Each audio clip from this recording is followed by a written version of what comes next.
Bienvenidos amigos y amigas televidentes a su programa Ahora sí con Fafa y Fafico.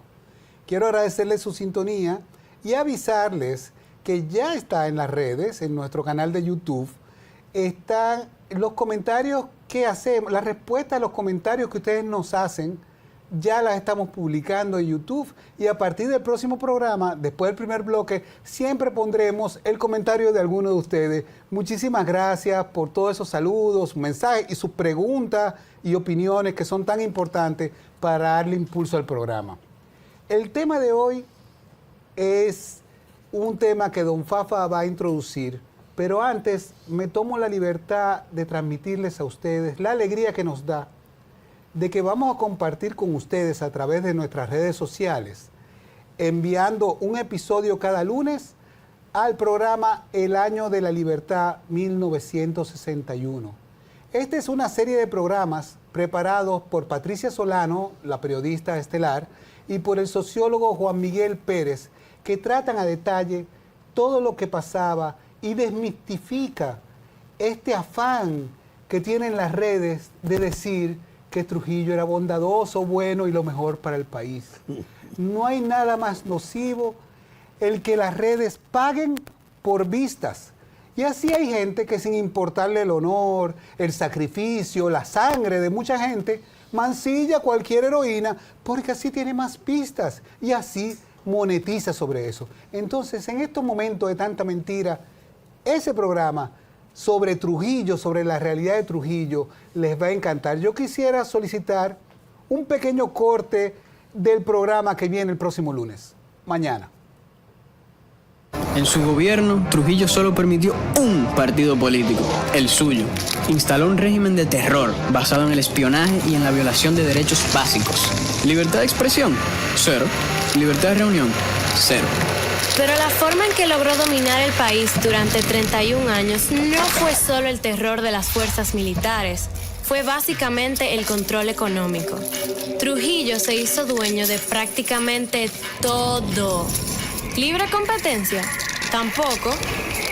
Vamos a ver, Trujillo llegó rico al poder gracias a la corrupción, porque siendo jefe del ejército, cobraba comisiones en la compra de ropas, alimentos y equipos. Con ese dinero se convirtió en industrial y comerciante y cuando llegó a la presidencia dictó decretos para beneficiarse. Trujillo se adueñó de la producción del país. Fundó empresas monopólicas y hacía que el Congreso dictara leyes que favorecían esas empresas. ¿Cómo así? Por ejemplo, era dueño de la única fábrica de zapatos. Así que hizo que el Congreso dictara una ley prohibiendo que los campesinos anduvieran sin zapatos cuando iban a los pueblos. Todos tenían que comprar zapatos. ¿Quién crees que vendía al Estado las botas de policías y militares? Exactamente. Fundó una compañía de seguros, San Rafael, y promulgó una ley que obligaba a los patronos a asegurar a sus empleados contra accidentes de trabajo. Ya sabes en qué compañía, ¿verdad? Ajá, esa misma. Les dejamos con ese pedacito del programa de mañana para que se sientan motivados a ver la realidad de la dictadura de Trujillo. Pero ahora le voy a dar paso a la persona que me imita, que cada día se parece más a mí, el señor Fafa Tavera, que va a decirnos quién es el invitado de hoy. José Joaquín Puello. Él es un año más joven que yo, pero somos de la misma generación. Y eso hace para mí sentirme muy emocionado, porque él es una encarnación viva de la mejor parte de la historia. Lo es porque siendo un médico recién graduado fue el primero que se enfrentó a las consecuencias de la muerte de Trujillo, porque en el sitio donde estaba llevaron a uno de los heridos de aquella confrontación.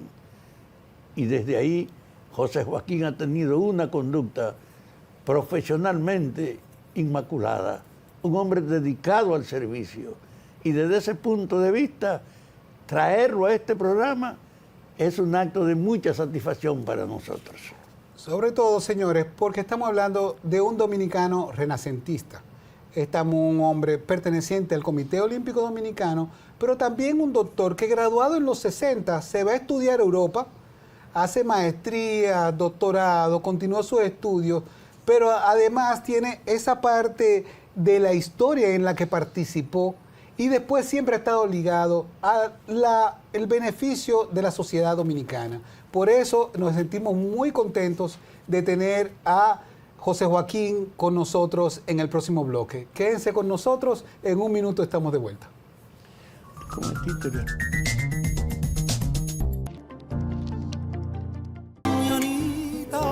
De San Juan. Bienvenidos a su programa, ahora sí, con Fafa y Fafico. Ahora ya estamos aquí con el doctor José Joaquín Puello.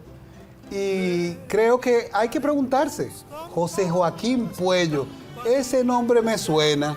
¿De dónde viene el nombre suyo? ¿A quién hace honor? Sí, ese es el José Joaquín Puello fue y Castro, fue el mayor de los Puellos, una familia muy larga. Estaba José Joaquín, Gavino, estaba Eusebio y el más joven de los tres, de los cuatro, se llamaba Martín. Los cuatro estuvieron la noche del 27 de febrero en la Puerta de la Misericordia. Sí.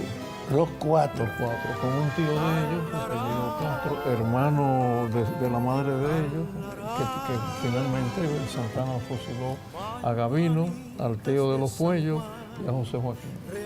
José Joaquín, y oye, Santana fue un perro, que yo no sé por qué está todavía en el altar de la patria. Él fusiló a María Trinidad Sánchez, fusiló a los Puellos, a Sánchez, a todo el mundo. Y a mi otro bisabuelo, ¿Cuál es tu a Manuel Rodríguez Jonjío. O sea, este señor... El ayudante de Luperón. De José Joaquín Puello, la familia le dio en los dos lados entonces el hombre, por el lado materno y el lado paterno. Él es una herencia del patriotismo dominicano militante. Por los dos lados. Pero además, en una época donde la ciencia avanza en una proporción gigante, donde se impone con la tecnología y con el conocimiento, que obliga al profesional a adecuarse a las nuevas exigencias, José Joaquín sigue siendo un hombre de servicio, al frente de su propia actividad de la salud y con una gran voluntad de comparecer ante cualquier exigencia. Por eso yo creo que es una excepción tener en este programa un hombre como él. Cuéntanos. Y afortunadamente no lo fusilaron como a sus antepasados, ¿eh? Lo tenemos acá porque él pasó un momento de la historia terrible.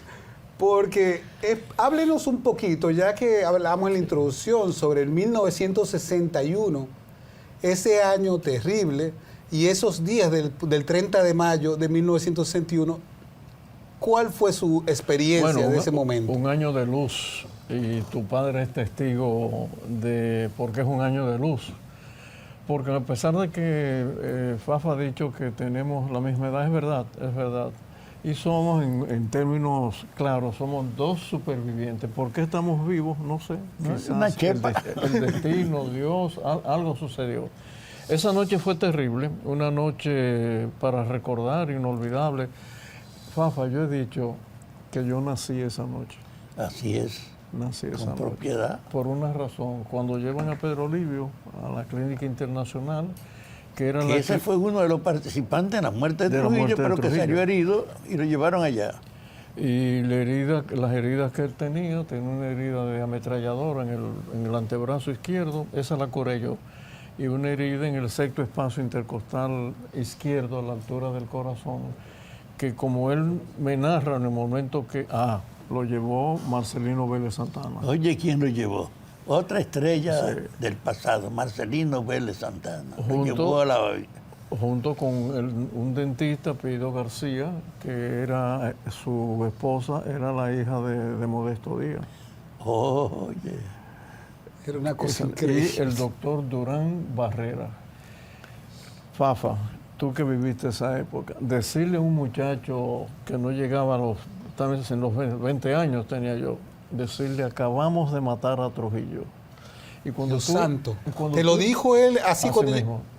Con la herida, así, sin tú preguntar. Sin saludarme ni nada. Acabamos de matar a Trujillo. Dios santo. Y mañana a las 6 de la mañana, lo pueden escribir, mañana a las 6 de la mañana estarán fusilados todos los Trujillos. Y agregó, por lo tanto, no avisen a la policía. Porque esto, Fafa sabe que en esa época, un herido simple de un dedo, una heridita en un niño, una barbilla, antes de tú curar a un paciente en los hospitales de esa época, tú tenías que avisar a la policía.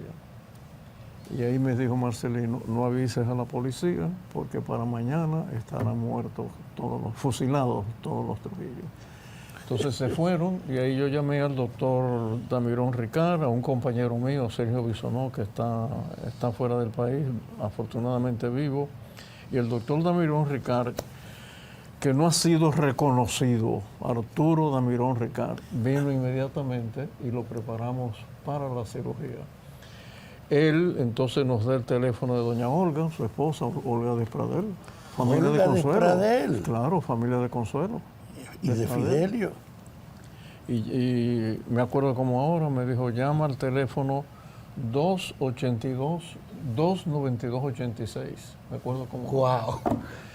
Y dile que el negocio salió bien. Y ella me pregunta por teléfono, ¿y dónde está mi esposo? Yo le digo, está aquí en la Clínica Internacional, herido. Ella me dice, muy mal herido. Yo le digo, sí, muy mal herido, y lo vamos a operar. Entonces ella llega con el hermano de Pedro Livio y un jovencito que era el chofer. El hermano era farmacéutico. En ese momento nosotros necesitamos unos medicamentos y en lo que entramos al quirófano y el hermano va a buscar los medicamentos, pero trae a 2 tenientes de la policía con él, que no sabían nada. Marcelino nos había dicho también, nos había advertido, si viene la policía, digan que ese herido lo dejaron ahí en la entrada de la clínica, del Hospital Internacional, y que ustedes no saben nada. Efectivamente, así le dijimos a los 2 tenientes, y ya nosotros entramos al quirófano a operarlo.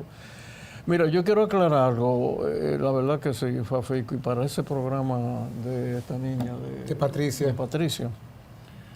Realmente transcurrieron, eso sería entre 10 y 10 y 20. Se ha dicho que fue más temprano, no.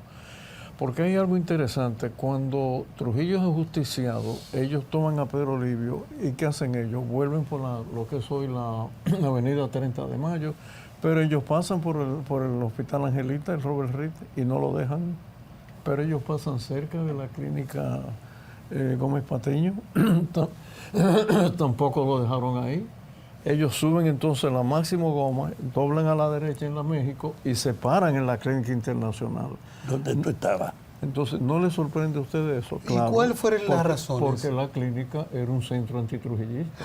Claro, ahí estaba Benjamín Ramos, ahí estaba Luis Velázquez, ahí estaba Franco Molina, ahí estaba el doctor Valle Viña, que no sé si estuvo contigo en la cárcel. Entonces, era un centro, el doctor Mañón, Pimentel Inver, el papá de Timo. Sí, de Timo. Entonces, estaba establecido que si salía alguien herido, era ahí donde... porque había más confianza de que no iba a haber una delación. No fue al azar, y este es uno de los temas que quizás Patricia debe tratar, porque hay que reconocer lo que era la resistencia contra un régimen tan terrible como fue el régimen de Trujillo. Yo a veces pienso que la gente habla de Trujillo, yo lo que lo tomo como un chiste negro, ¿no? Sí. Sí, un chiste negro, porque no lo puedo tomar de otra manera. Oye, ¿y qué vino después de eso? Ustedes entran al quirófano, empieza la operación. Pedro Livio se hubiera salvado, o sea, estamos especulando ya, pero podría haberse... Sí, se salvó. Y después entonces el problema fue el tratamiento. Nosotros le encontramos 12 perforaciones en el intestino delgado. 12. 3 en el intestino grueso y el riñón izquierdo. La bala entró tangencialmente por el sexto espacio. Si entra directo, lo hubiera matado inmediatamente. Wow. Cuando le preguntamos, eso se lo pregunté yo, ¿cómo lo hirieron? Y él me contestó, yo atravesaba la calle, iba agachado con el revólver en la mano y ahí sentí el primer impacto, que fue el de la ametralladora, que fue Zacarías. Trujillo nunca disparó. No. Y los conjurados no llevaban tampoco ninguna metralleta, era escopeta, ¿no?, lo que llevaban. Entonces, él siente el impacto, se va cayendo cuando siente el segundo impacto, que entró tangencial. que sabemos o especulamos por lo que él contó que eso fue fuego amigo, de un disparo amigo. Sí, porque si una 45 probablemente le hubiera matado, ¿no? ¿Una No, ametralladora quizás qué calibre era? No, porque entró tangencialmente por Entró delante del corazón y pasó al abdomen y luego a la zona renal. Bueno, la situación es que ya lo operamos, ya sería la medianoche, cuando vino aquel tropel de militares con armas largas, rodearon la clínica y ahí llegó todo el estamento que te torturó a ti en la 40. Y se lo llevaron. No, lo torturaron en la clínica. A un herido así lo torturaron. Herido. La primera tortura, él no habló porque estaba todavía bajo los efectos del éter. En esa época lo que usamos era éter, ¿no? Pero ya en la segunda tortura, que sería después de la medianoche, fue una tortura de verdad. O sea, lo golpeaban en el abdomen con una metralleta. Y todos los que a ti te torturaron estuvieron ahí esa noche. Menciona uno y te lo puedo decir. Cándido. Villeta, Johnny Ave, Manota. Toda la dirección Rosa, del servicio secreto. todos los que tú viste en la 40 estaban ahí esa noche. Que muchos de ellos están vivos todavía. Villeta está vivo, ¿no? Todavía. Villeta está vivo todavía. Entonces ya en esa segunda tortura es cuando él habla y dice lo que yo he repetido y nunca me voy a cansar de repetirlo, porque inmediatamente él dijo esa frase, dejaron de torturarlo. Le preguntaban con quién tú... Ya sabían algo, porque le decían, tú andabas con De la Maza, ya sabían. Ellos tenían una idea ya. Tú andabas con Juan Tomás, y él callado. En un momento determinado, él se incorpora en la cama, ¿no? Este es un episodio que yo lo he contado tantas veces y siento todavía que la sangre se me sube un poco al cerebro, ¿no? Él se incorpora, entre paréntesis, el único testigo de esto que él dijo soy yo. Porque ellos te dejaron ahí mientras golpeaban a ese hombre, no te hicieron Él se sacar al salón. incorpora entonces así y le dice lo siguiente. Históricamente hay que decirlo como fue, porque si no la historia se tergiversa. Él se incorpora y dice, miren coño, yo solamente le pido a Dios que Trujillo reviva y que yo esté vivo para matarlo como un perro. Óigame, señores, si eso no es... Ahí herido y torturado respondió con esa integridad, carajo. Y operado, lo abrimos de aquí, del esternón, la apéndice sifoide hasta el pubis, una herida de este tamaño, ¿no? Dolorosa. Bien. Ahí Pedro Livio se calla, ya él no vuelve a hablar, pero la frase fue, ¿cómo yo le explico desde el punto de vista neurológico? La frase fue tan impactante que dejaron de torturarlo. Quedaron en shock los torturadores. Quedaron en shock. Entonces, de ahí se detienen. Entonces, ya había llegado doña Olga. Doña Olga apenas podía caminar con 8 meses de embarazo. Se sienta en el pasillo frente a la habitación donde él estaba. En esa época, ¿tú te acuerdas que usaban Doña mucho? Olga era la esposa de él. Sí. Olga de Pradel. ¿Te acuerdas que en esa época se usaban mucho aquellos sillones como de aluminio? No sé si Claro. te acuerdas. Sí. Ella se sentó ahí en un silloncito. Ellos salen. Y la primera bofetada que le dan a doña Olga, una bofetada A doña Olga. a doña Olga se cae al suelo. Y vienen los otros y le entran a patadas en el abdomen, con 8 meses de embarazo. Miren, señores, doña Olga no habló tampoco. Apretó los dientes, ni lloró, ni habló, ni dijo nada, con los dientes apretados. Coño. Entonces, señores, volvemos otra vez a Fico. ¿Cómo vamos a hablar de Trujillo? Pero por Dios. Pero por Dios. La indignación que me da solamente es recordar comunicadores diciendo que esa gente no era nadie, que las Mirabal, su sacrificio no fue nada, que lo que vivimos cuando Trujillo era mejor. O sea, mejor ¿cómo? ¿Qué psicopatía hay que tener para decir que un reino de tortura, de asesinato, de abuso sexual continuado y continuo? Porque Síndrome de negación. Es un síndrome de negación psiquiátrico. Mira un ejemplo aquí a mi derecha. Y pues tu padre no vivió esa época y fue torturado y sabe lo que se vivía allá adentro. Sí, pero el hecho es que esa experiencia que tú tienes ahí, ellos vinieron, torturaron y lo terminaron de matar. No, entonces lo dejaron ahí, 5 días. 5 días. 5 días estuvo con nosotros. En esos 5 días, Pedro Livio no dijo ni una sola palabra, ni a nosotros tampoco. Cuando le poníamos la morfina, bueno, uno de nosotros, Sergio Bisonó y Luis Franco estaba ahí también, y yo teníamos que hacer guardia para estar en la habitación, para tomarle la presión y asegurarse de que él iba a vivir. Ahí hay un episodio que yo se lo he contado a Consuelo, porque un tío de Consuelo era médico militar y él fue a verlo. Y en un momento que lo estaban interrogando, yo era un muchacho y cometí un error de decir, si lo siguen molestando le puede bajar la presión. Y Johnny Abe me dijo que eso era mentira, mijo. Y le dijo al doctor Despradel, tómele la presión estaba bien. Y el doctor Despradel le dice, pero su presión está muy bien.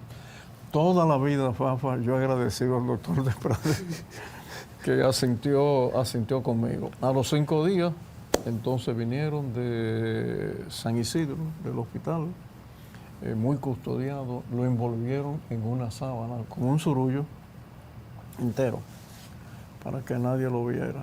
Lo bajaron con una camilla y él, cuando bajó al primer piso, así violentamente se arrancó la sábana, nosotros estábamos arriba. Y ahí fue la segunda vez que habló, hizo así y dijo, gracias muchacho. Y luego lo fusilaron en la Hacienda María. Y ustedes escaparon, gracias a Dios, que no en ese momento no se volcaron con ustedes, porque esos bestias eran terribles. ¿Cómo se explica? Eso se explica de la siguiente manera. Sergio Bisonó, que era mi otro compañero, había salido de las 40 hace un mes y Johnny Abe lo reconoció. Y le dijo, pero tú estabas en la 40. Y él dijo, claro. Pero hace solamente un mes. Dijo, claro, que me soltaron hace un mes. Y él dice, es que este centro es un centro antitrujillista. Entonces le entendía.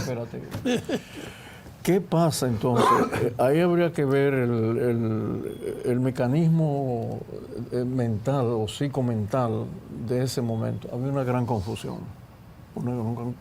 Muerto Trujillo era una gran confusión. Y ellos solamente estaban enfocados en descubrir quiénes habían sido los que ejecutaron la acción en la 30 de mayo. Sí, no, porque además tenían miedo de que todavía no sabían si iban a poder mantenerse también. Imagino que era un momento para ellos muy difícil porque su líder y guardián se ha caído y bueno, que van a matar a todo el mundo, pero ¿qué es lo que va a pasar? Entonces yo a veces leo, Fafico, que dicen, he leído escritores que dicen, autores, que Pedro Livio habló, que Pedro Livio delató a sus compañeros. Señores, no, yo soy el testigo está aquí. O sea, mi palabra pesa mucho en ese sentido, porque yo estuve ahí todo el tiempo que él estuvo allá en el hospital. Señores, creo que hemos escuchado un capítulo de Historia Dominicana que debe ser inolvidable para todos. Por eso les invitamos otra vez a que a partir del próximo lunes empiecen a ver en las redes el programa de Patricia Solano y Juan Miguel Pérez sobre ese año 1961, donde se acaba con la vida del tirano. Quédese con nosotros para el próximo bloque para conocer más de la vida del doctor José Joaquín Puello.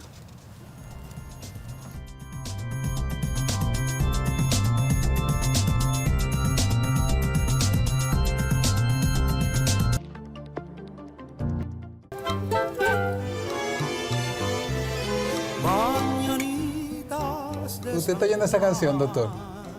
Sí. Esa canción que acaba de entrar, ese pedazo, es en honor a la tierra de José Joaquín Puello, sí. Una canción sobre San Juan, sí.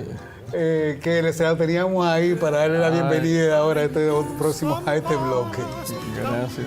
Pero tú sabes que José Joaquín, como un testigo creíble de esos momentos dramáticos, también siguió marcado en su vida particular por el impacto de lo que representó esa experiencia que él vivió, de conocer la muerte de Trujillo y ver actuando a los torturadores. ¿Cómo tú manejaste a partir de ahí tu profesión? Bueno, estábamos hablando ya del final del año 1961.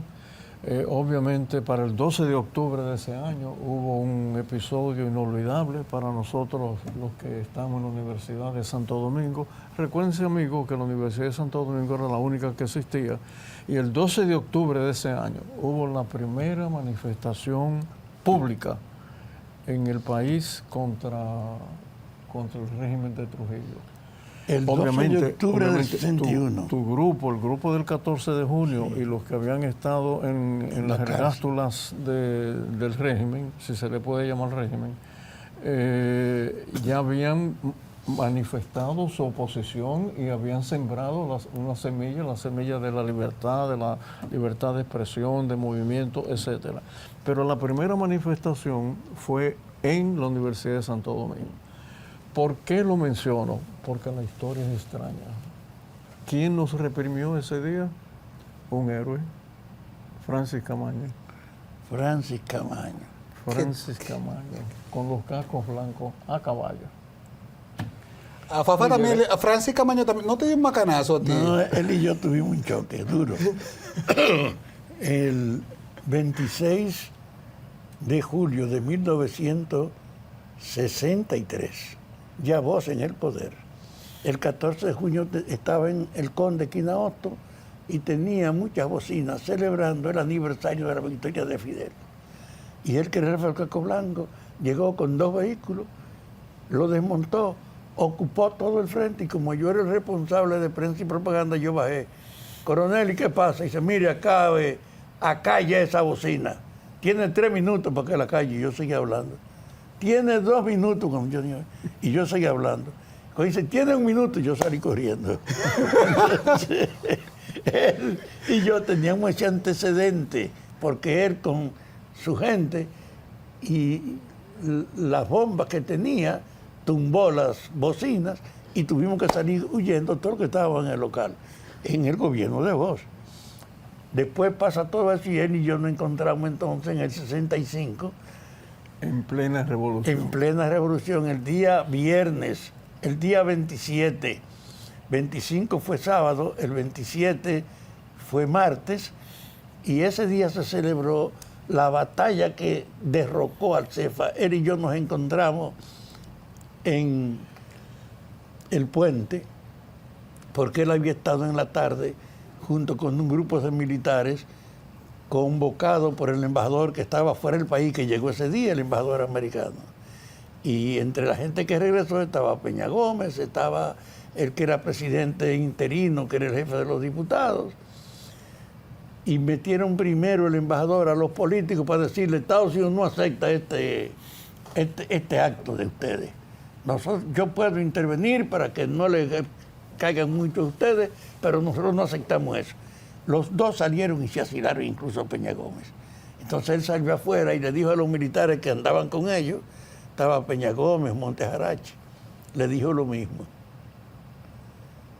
Miren, a ustedes, hablamos con los políticos y les dijimos lo que les voy a repetir, Estados Unidos no acepta este desorden. Y comenzó a hablar de los riesgos, y Francis me contó a mí que cuando él oyó al embajador diciendo en esos términos ese rechazo, a él le creó una sensación, dice, inenarrable, de ardor. Y yo me arremanqué y le dije, mire, maldito embajador, yo prefiero irme a morir con honor al puente que aceptar su claudicación. Y yo salí de ahí a morirme con honor al puente. Y ahí allá nos encontramos nosotros, y ese día el Cefa, sabiendo lo que estaban haciendo, tiró una ofensiva como para venir a ocupar la ciudad. 9 tanques que lo vimos nosotros desde la parte este, y toda una tropa. Y nosotros con Francia ahí, y yo tenía una estructura de 14, de 50 muchachos armados, esperamos y derrotamos en forma tal al Cefa que yo me llevé un tanque de eso conmigo para mi comando, porque le quitamos la infantería. Y ese día dábamos por hecho que lo derrotamos. Entonces en la noche yo me encuentro con Francis, voy a verlo por el antecedente, y cuando le dijeron, coronel, aquí está Fafa Tavera del 14 buscándolo, él se volteó. estaba con un plato esmaltado comiendo yuca con salchichón con la mano. Lo dejó y vino y nos abrazamos sin decir nada. Y ahí es que nos reconciliamos nosotros. Diablo. Hay una reflexión con esto. La primera reflexión es, señores, el cerebro cambia. Hay cambios. El cerebro cambia y Francis Camaño cambió. No, igual que ¿Cuándo? mamá, igual que el promotor real, que era Fernández Domínguez. Fernández. Los dos eran hijos de los dos jerarcas militares Así más es, destacados, de así Francis es. Camaño y de Ludovino Fernández. De Trujillo. Y fueron Así es. capaces de crear entonces un movimiento interno para luchar porque pusieran al gobierno que el pueblo se había dado. Fue una transformación terrible en la conciencia de esos militares, Sí. que fueron el eje del mayor Así es. evento moderno de la resistencia civil y militar y de la mayor alianza, porque la mayor parte del pueblo aprobó eso. Y después entonces, al igual que Fafa, entonces yo tengo un segundo encuentro Con Francis. ¿Años de cuándo fue ese? en Londres, cuando él lo exilian. Ya yo he pasado mis primeros 6 años en Oxford, en la universidad, ya yo era neurocirujano y me mandan a Londres, a King's College, al gran hospital neurológico, a hacer 2 años de neurología. Y ahí me encuentro con Francis. Ahí entonces recordamos la época de sus primos hermanos conmigo, allí porque los Camaños son de San Juan. Ah, Sí, ¿usted lo son llegó a tureyos. conocer? Claro. ¿Usted lo llegó a conocer? ¿La familia de él antes? No, fueron mis Son del compañeros mismo de pueblo. estudio. Por Dios, es que los Camaños son sanjuaneros. Sí, sí, sí. Ahí Francis y yo entonces hacemos el clic. Bueno, no sé si debo decir esto. Yo no estaba bien económicamente. Francis me daba la comida todos los días. A mí y a mi familia. No joda. Señores, no me da vergüenza decir eso. Entonces, ese es un tema que yo he dicho varias veces, que es la otra faceta de un héroe que se transforma para bien, ¿no? Para bien. Y finalmente lo que pasó el día que él se va de Londres, cuando llega al hospital, se llama Queen Square, está en el centro de Piccadilly, el hospital neurológico, y me entrega una carta y me dice que yo se la tengo que traer personalmente a Juan Bosch. Dime tú. Eso fue antes de él irse para La Habana. El Sí, día que antes se- de El ir. día que se iba para La Habana. el día que se fue. Que fue a prepararse Una gorra, para la guerrilla. un pantalón marrón, una camisa oscura y un jacket con una mochila. Tanto así que cuando yo bajé al lobby no lo reconocí, pero la recepcionista me dijo que había alguien de la embajada buscándome, por eso fue que yo bajé rápidamente. Y sin preguntarme nada, ni saludarme, ni nada, me dice, esta carta es para Juan Bosch y tú tienes que entregársela personalmente. Y yo le digo, Francis, tú conoces mi situación económica, ¿cómo voy a Santo Domingo? ¿Sabes lo que me contestó Francis? Vete aunque sea nadando. Ya ahí en ese momento sí yo le pregunté. Y me dijo, me voy para Cuba. Digo, ¿y cómo te vas? Me dice, voy a tomar el ferry. Ese hospital está muy cerca de una estación que se llama Paddington, que es donde se tomaba el tren para ir a Dover y ahí tomar el ferry hacia Brujas, ¿no? Que era donde desembarcaba el ferry. Y me dice, voy para Brujas esta noche. Mañana estoy en Holanda, en la embajada cubana. Y pasado mañana vuelo a Moscú y de Moscú a La Habana. Señores, no fue así. ¿Cómo No llegó fue a así, el Cuba? No fue así, no. Francis llega a Brujas y de ahí él se va directamente a París. Y de París a Praga, a Checoslovaquia. Y de Praga él se va entonces a La Habana. Si ustedes lo miran y lo analizan, ¿qué hizo Francis conmigo? Como él estaba vigilado por la CIA, por el MI5, por el FBI, lo estaban vigilando todo el mundo, todo el tiempo. Él tiró otra ruta. No, yo pienso que él pensó, déjame yo darle una desinformación a José Joaquín por si acaso lo interrogan. Totalmente. Y esa carta es donde él entonces le comentaba al presidente Bosch, le decía ya la decisión que había tomado. Ya en la puerta me dice lo siguiente, ustedes pueden escribir esto, es parte de la historia. Sigue yendo a mi casa. En la casa estaba Chichita, Fellita, Chibú, sigue yendo porque yo voy a desaparecer. Y si esto se sabe, fuiste tú que lo dijiste. Compromiso y tiro ese hombre. Entonces, un compromiso. Bueno, finalmente la historia fue más larga, pero finalmente yo no pude venir, pero sí le entregué la carta a mi padre, porque mi madre había dicho que me iba a ir a ver a Inglaterra, y yo tenía más de 6 años allá, si se sacaba el premio. Se lo sacó. Se lo sacó. Se lo sacó.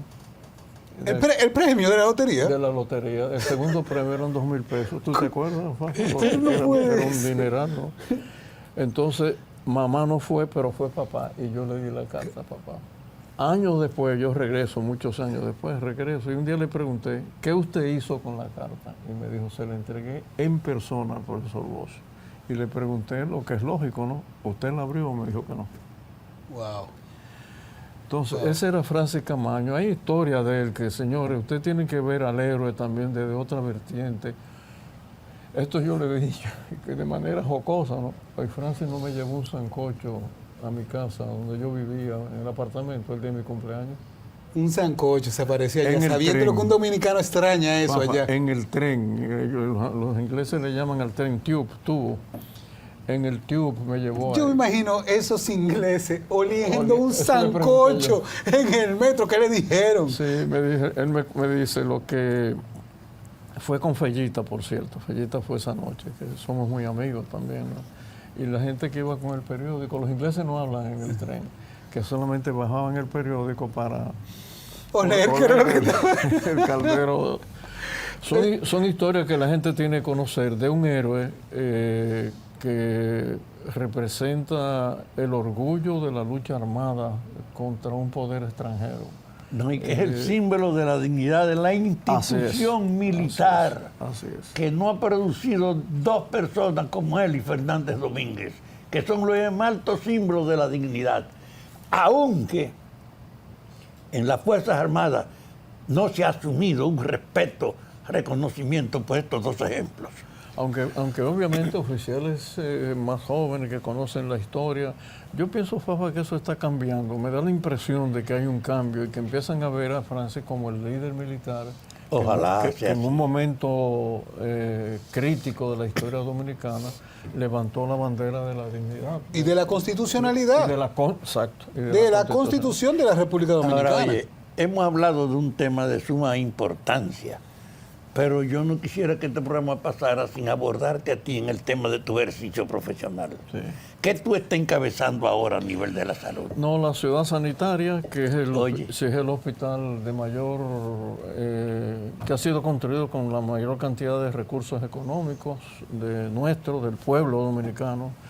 Aproximadamente el gobierno terminará con una inversión de aproximadamente 22 mil millones de pesos. Oye, Que aún en pesos es muy Oye, suena muchísimo. Mucho dinero. Suena de todo. Un hospital de alta tecnología, pero quiero aclarar algo porque hay algunos movimientos comunitarios que distorsionan un poco la meta y la misión que nosotros tenemos. Mis amigos que me están viendo, la ciudad sanitaria es estatal. Déjame mirar a la cámara. Estatal. No La es ciudad privada, No ¿eh? es privada, es estatal. Es para los más pobres, para los no más es un vulnerables. negocio, es un mecanismo de servicio. No es un negocio, no es un negocio. El Sistema Nacional de Salud, que es nuestro, vamos a decir, a que nosotros le respondemos, y respondemos obviamente a la política pública del presidente del país. Nosotros estamos muy claros que somos un hospital estatal y que ese hospital está destinado a dar el servicio de muy alta tecnología a los más pobres del país, para que se acabe el tema de que se va a privatizar. Nosotros no somos, trabajamos ahí, pero no somos un hospital sin fines de lucro, y lo que podamos obtener desde el punto de vista económico es para invertirlo en el mismo hospital. Oigan, no quisiera, así como mi padre tocó esa rama tuya, yo al principio del programa hablaba de que José Joaquín es un hombre renacentista, porque lo conocemos en esa etapa dura, lo conocemos su vinculación médica, su dedicación hasta el día de hoy, pero también estamos aquí frente a una de las figuras más grandes del olimpismo de la República Dominicana. Y yo pregunto, doctor, pero ¿y cómo usted llegó a los deportes y a la rama de los deportes en República Dominicana? ¿Cómo fue eso? Mi papá jugó con el Licey. Liceísta. Señores, tenía que ser, esa es una razón válida. Liceísta, aquí somos liceístas en esta mesa. Sí, ese fue en la década del 30, el Licey viajaba al interior y entonces cuando llegaba a una ciudad, Barahona, San Juan o Baní, el Licey lo que hacía, el Manny les reclutaba al mejor pelotero de esa comunidad. Y papá jugó varias veces con el Licey, él jugaba short y tercera base y bateaba de tercero. Bateaba de tercero, pero De bueno, ¿no, hombre? tercero, era bueno bateando, muy bueno. Y entonces tú te integraste, me dijiste, con el 74 con bueno, los sí, primeros. con los Juegos Centroamericanos, obviamente que eso es un hito en la historia deportiva del país. Y quien primero me recluta es el doctor Emil Case Acta. No sé si ustedes lo recuerdan, que fue un gran pediatra, ¿no? Y después Sí, sí. Polón Muñoz También. me lleva al Comité Olímpico, así fue. Y así usted empezó primero en la parte médica y se fue integrando después a diferentes comités de atletismo. ¿De qué año estamos hablando cuando te integran al Comité Olímpico? Yo me 74, integro, ¿no? inmediatamente pasan los Juegos Centroamericanos y del Caribe. ¿De qué como año? vocal. Polón era el presidente. ¿Pero de Había qué año? sustituido, estamos hablando del 75. Oye, como Por eso quien es que no yo quiere voy, la cosa, Fafa. 25 Claro. y 25, 50 años hablamos de eso. Sí, por eso es que yo voy a los Juegos Panamericanos del 75 en Puerto Rico. Voy como jefe médico, como uno de los médicos. Pero en el 76 voy a Montreal, a los Juegos Olímpicos de Montreal. Entonces, la historia mía deportiva no es puramente deportiva, mis queridos amigos. Es que el deporte, junto con la educación y la salud, es un trípode invencible para la juventud. Entonces hay un racional ahí, un racional. El deporte es eso, el deporte es disciplina, el deporte es ser buenos amigos. El deporte es jugar limpio. Jugar Limpio. Entonces, hay un metamensaje interesante desde el punto de vista sociológico.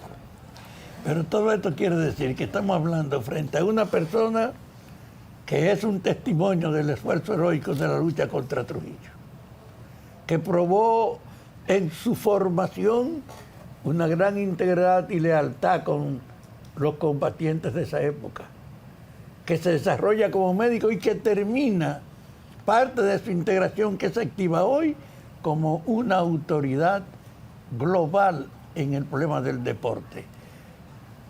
Yo me siento con mucho orgullo de traer a este programa este símbolo de la dignidad y del decoro dominicano que es José Joaquín Puello. Muchísimas gracias por Gracias. estar con nosotros, de verdad, José Joaquín, un gran placer. Y señores, A Fafa ni le doy las gracias. Esas gracias son permanentes. y nos vemos la próxima semana. Recuerden buscar en las redes el Año de la Libertad, 1961, a partir de mañana. Muy buenas noches.